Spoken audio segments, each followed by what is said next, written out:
سؤالي. الحمد لله رب العالمين والصلاة والسلام على رسول الأمين وعلى آله وصحبه أجمعين أما بعد.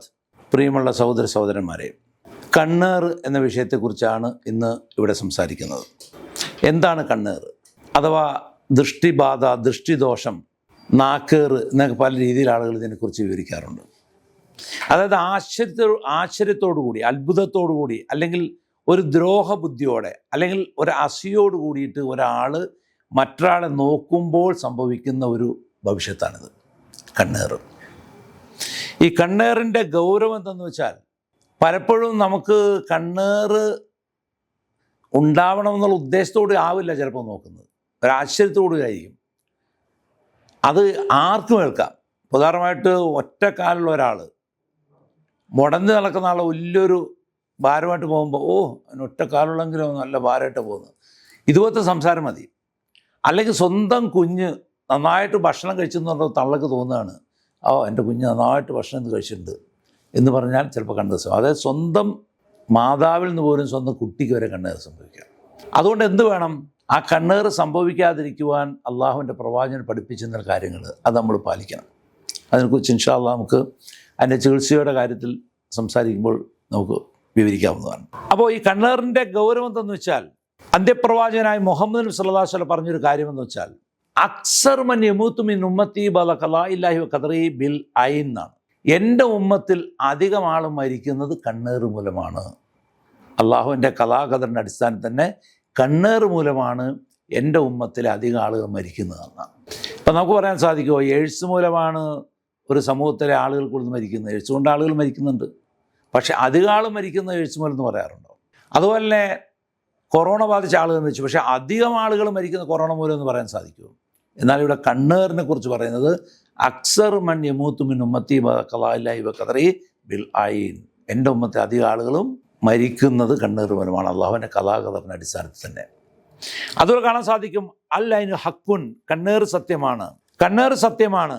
വലൗ കാന ശൈഉൻ സാബക്കൽ ഖദറ ലസബഖതുഹുൽ ഐൻ. എന്തെങ്കിലും ഒരു കാര്യം അള്ളാഹുവിൻ്റെ ഖദറിനെ മറികടക്കുന്നത് ഉണ്ടാകുമായിരുന്നെങ്കിൽ കണ്ണേർ മറികടക്കുമായിരുന്നു എന്നാണ്. വൈദസ്തൗസുൽതും ഫസ്ലു. അതുകൊണ്ട് നിങ്ങളോട് കുളിക്കാൻ പറഞ്ഞാൽ കുളിക്കുക എന്നാണ്, കുളിച്ചു കൊടുക്കുക.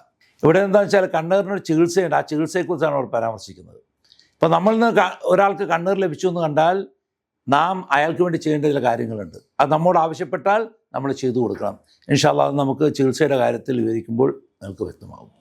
അപ്പോൾ കണ്ണേർ എന്ന് പറയുന്നത് ഒരാൾ ആശ്ചര്യത്തോടുകൂടി അല്ലെങ്കിൽ അസൂയോടുകൂടി മറ്റൊരാൾ നോക്കുക, അല്ലെങ്കിൽ മറ്റൊരു വസ്തുവിനെ നോക്കുക. അപ്പോൾ ആ നോട്ടത്തിലൂടെ സംഭവിക്കുന്ന ഒരു ഭവിഷ്യത്താണ്.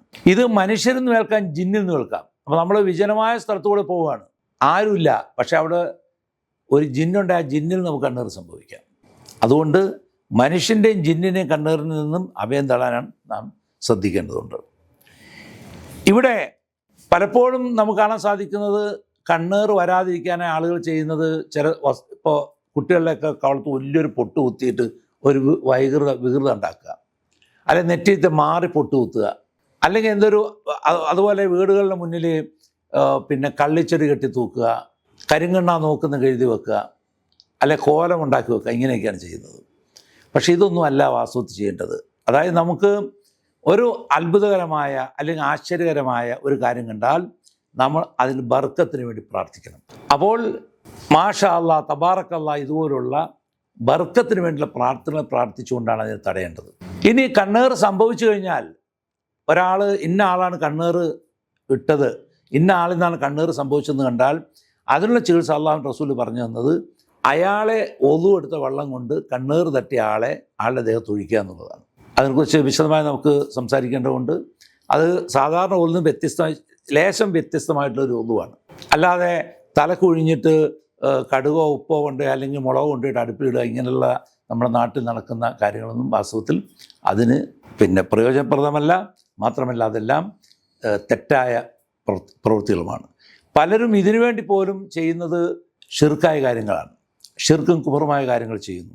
നൂല് മന്ത്രിച്ച് കിട്ടുക, ഏലസ് കിട്ടുക പോലുള്ള കാര്യങ്ങൾ ചെയ്തുകൊണ്ട് ഇതൊന്നും രക്ഷ നേടുവാൻ പലരും ശ്രമിക്കാറുണ്ട്. അതെല്ലാം തെറ്റായ കാര്യങ്ങളാണ്.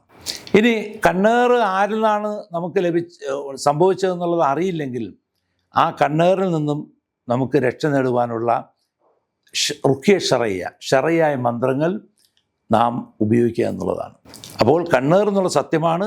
കണ്ണേർ വരാതിരിക്കാൻ നാം നോക്കുക. കണ്ണേർ സംഭവിച്ചാൽ അള്ളാഹുവും അവൻ്റെ റസൂലും കൽപ്പിച്ച രീതിയിൽ നമ്മൾ അതിന് ചികിത്സ നേടുക എന്നുള്ളതാണ്. അപ്പോൾ പിശാച് ബാധ, സിഹിർ, കണ്ണേർ പോലുള്ള കൊടിയ പാതകങ്ങൾ, ദുരന്തങ്ങൾ അല്ലെങ്കിൽ വിപത്തുകൾ, ഇതിനെക്കുറിച്ച് നാം ബോധവാന്മാരാകണം. അത് വരാതിരിക്കുവാൻ നാം നോക്കണം. സംഭവിച്ചു പോയാൽ അതിന് അനുവദനീയമായ മാർഗങ്ങളെ നാം ചികിത്സ തേടേണ്ടതുമാണ്. അതിനെക്കുറിച്ച് തുടർന്നുള്ള ചർച്ചകൾ നമുക്ക് വിശദമായി വിവരിക്കാം ഇൻഷാ അല്ലാഹ്. ആഖിർ ദഅവാന അനിൽ ഹംദുലില്ലാഹി റബ്ബിൽ ആലമീൻ. അസ്സലാമു അലൈക്കും വറഹ്മത്തുള്ളാഹി വബറകാതുഹു.